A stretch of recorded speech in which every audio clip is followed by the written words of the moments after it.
Alright, welcome back. Another one. Doing another one. Just a paint job on this one. I wouldn't even really call it a restoration. But this is an 86 diesel K5 Blazer. Actually came with a BOGO.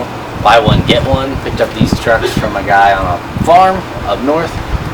And this one ran and drove the 3 or 4 hours home.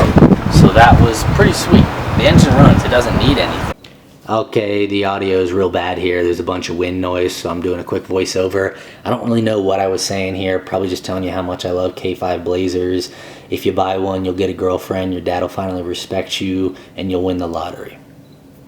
Here's a look down the driver's side. It's pretty clean. Not much rust on this thing, and not too many dents or scuffs. It's mainly just this, this GM white paint. It never really lasted that well. All the stuff from the 80s and 90s, it like peels off in a terrible way and doesn't look like good patina, which the other truck I have has nice patina, but so that's pretty much the only thing that it needs is paint. So I'll keep you on the tripod, but I'll carry the tripod so it'll still be shaky. See? Smart. I mean, this is a look down the driver's side.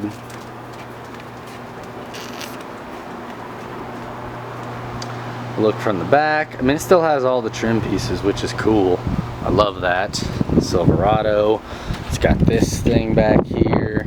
Automatic. Has the 6.2 diesel. Badge right here. Came with that piece of bird crap. That's a nice option. Another badge there. Coming down this driver's side, it's all straight. Really no dents anywhere to speak of.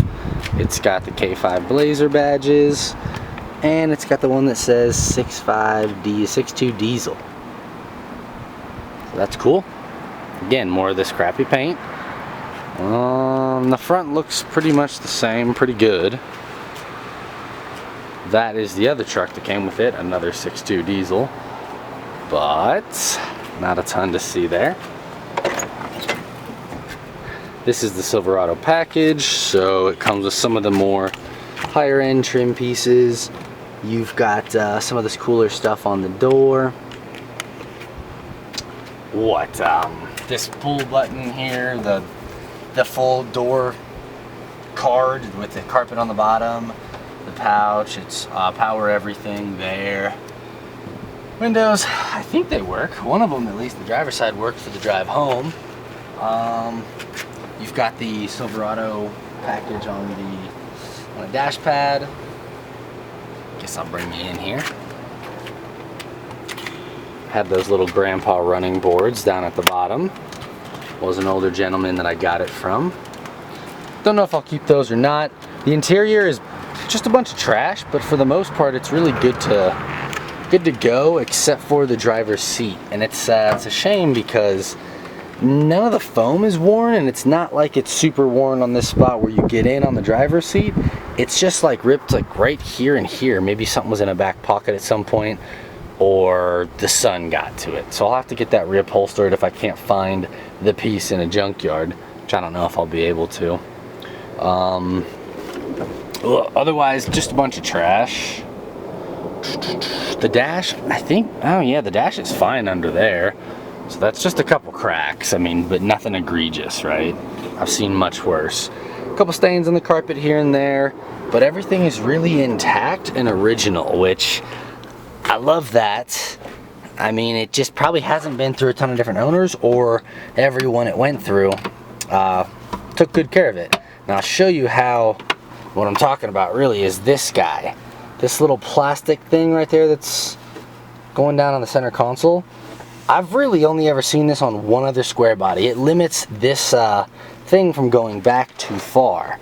Now, I guess you can't use your cup holders if you're using it, but I mean, you just put a lot of stress on this hinge if you're letting this drop constantly, and that's like a limiting strap. So I've never seen I haven't seen that on many, and it's cool when you do see it. For the most part, you know, everything's here. The original factory radio's there. I don't know if it works.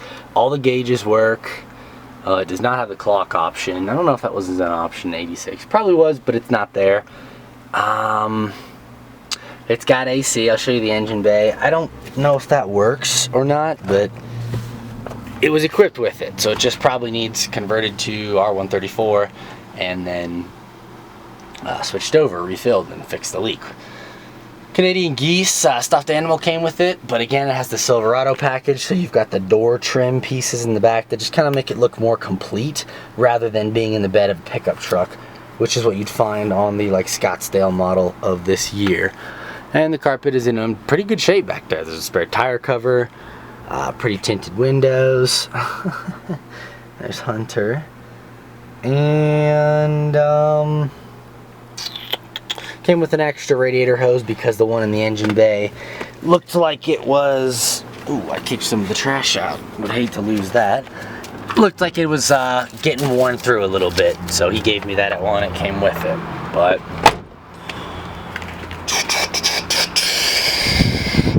let's check under the hood.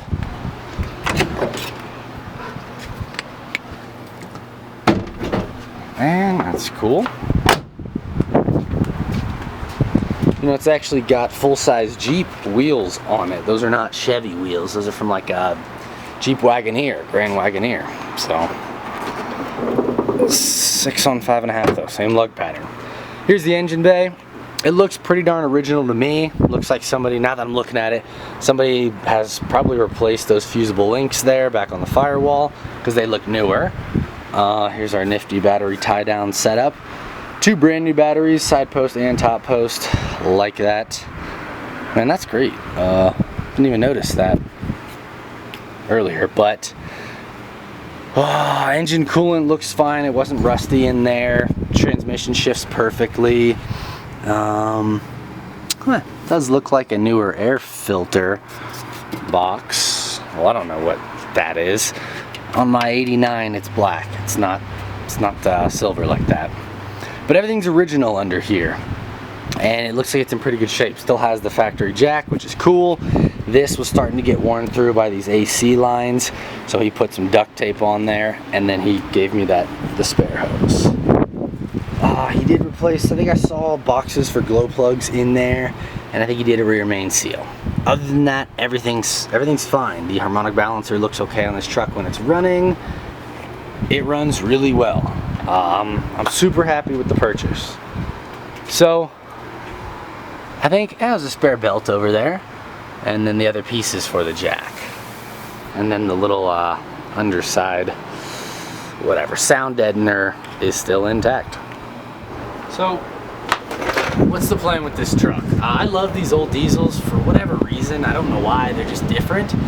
They don't make a ton of power. They get good fuel economy, I should say. So that's nice to be able to get low 20s in one of these old non-aerodynamic trucks. Is cool. It's pretty windy. Hopefully you guys can hear me okay. I'm excited for this.